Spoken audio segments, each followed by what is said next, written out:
Hello everyone, hope you're all enjoying Warlander. The Season 3 patch notes video just released, however it's in Japanese, so I'm gonna try my best to translate it into English so that everyone here can enjoy it as well. If you don't know who I am, my name is Chafe, and I started playing in Season 1. Most of the time I play with the Japanese players though. First things first, Season 3 is expected to drop on November 21st, 6 PM Japan time. Next, they decided to show a few UI changes and show off some new skins, so there's not really much for me to translate, I'll just quickly show you what they are. Obviously, the main menu has changed, as you can see on the screen. All these other menus, like the decks and the characters, have also been changed to have a more cool theme. The premium pass will cost 2,050 goldings, and you will get 6 cosmetic parts for each character. The first skin is this rhino dude for the knight. We then have this lizard woman for the cleric. And then we have this eagle man for the mage. The wild versions also have new skins, so the knight got this chainsaw thing. Cleric has this, I don't know, steampunk cat outfit. It even comes complete with a tail that has physics, apparently. And the mage got this, which the devs described as the gas mask outfit. But that's not all. The knight also has this falcon, which has very cool wings and glowing eyes. Cleric has a ram head, also with glowing eyes. And for some reason, they decided to go nuts with these tails, so you can get all these different tail variations for the cleric as well. And then for some reason, the mage doesn't get anything extra. But that about summarizes everything to do with skins and cosmetics.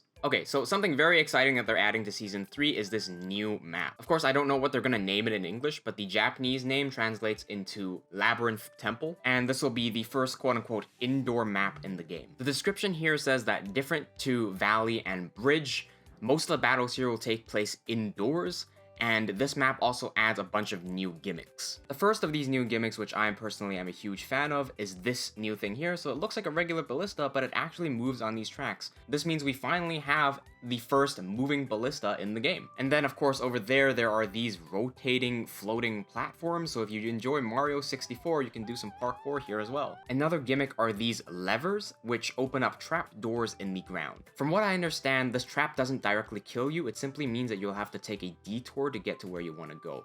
That isn't to say that you won't take fall damage though, so I think it's entirely possible to die to fall damage from this. And one more important thing that the devs wanted you to take note of is the layout of the map. Yes, it's divided like the normal 3-lane structure, but the main difference is that, as opposed to the previous maps, once you get past the outer gates, you can choose which of the inside gates that you want to breach into. However, on this map, the inside gates are isolated into their own lanes. This means that if you want to push top lane, there's no way for you to bail to middle lane at the last step. The next thing they added is a new 5-star title for the cleric. The name of the title is Harvest Queen, and the ult is called Harvest Dance. When you activate the ult, there will be a little cooldown time where you have to dance, then you can choose where you want to summon the ult.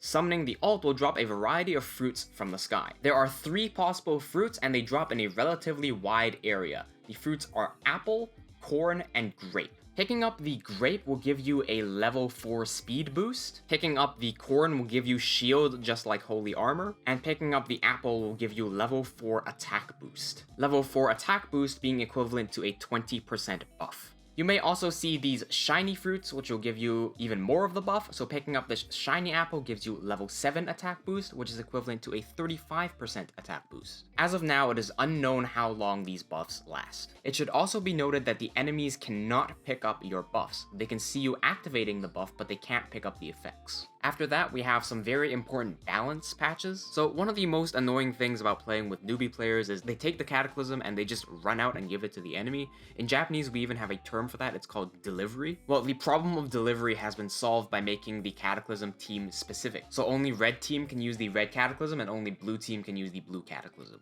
When you kill an enemy holding the Cataclysm will just drop like so, and you have to break this Cataclysm to cause it to despawn. This is a great change because not only does it stop newbies from delivering the Cataclysm, it also stops the winning team from being too overpowered by stealing the Cataclysm. Meteor has been adjusted, so now there are more meteors that fall more frequently, and they also target specifically the lane that you're aiming at as opposed to a wide area. On a personal note, this has pros and cons because if you look at the left screen, the bridge on the top left has been broken, despite aiming the meteor in the middle, but in the newer version, the bridge does not get destroyed. They didn't show any footage for this, but they said that the robot has been buffed by increasing its attack and range. These are some further adjustments that aren't mentioned in the video. All of the starting skills are now available for level 4 for new players. When you're able to buy skills in the shop, you can now buy as many as you want. You're not just limited to buying 1 per day. They reduced the standstill time after you do a power bomb as a warrior. Magic Arrow has been nerfed, you can read it here. Fireball has also been nerfed question mark? Though this might end up being a buff, we're not sure yet. But it seems to be a nerf from what I'm looking at. Revolver cannon has also been adjusted, but nobody uses revolver cannon anyway. These are the new values for the attack buff. And these are some of the adjustments for the mythic enchantments for items. Next, they have a massive change for the Valor system in this game. Instead of just being able to deploy a 5-star character once you hit Valor 5, now you have a point system, and deploying a higher tier character requires more points. And if you use these points, you will lose those points and you have to gain those points again. Even if you do absolutely nothing, you will still be getting 10 points every now and then. Furthermore, if your core is being attacked by the enemy, you will gain more points during this time. My personal thoughts on this are that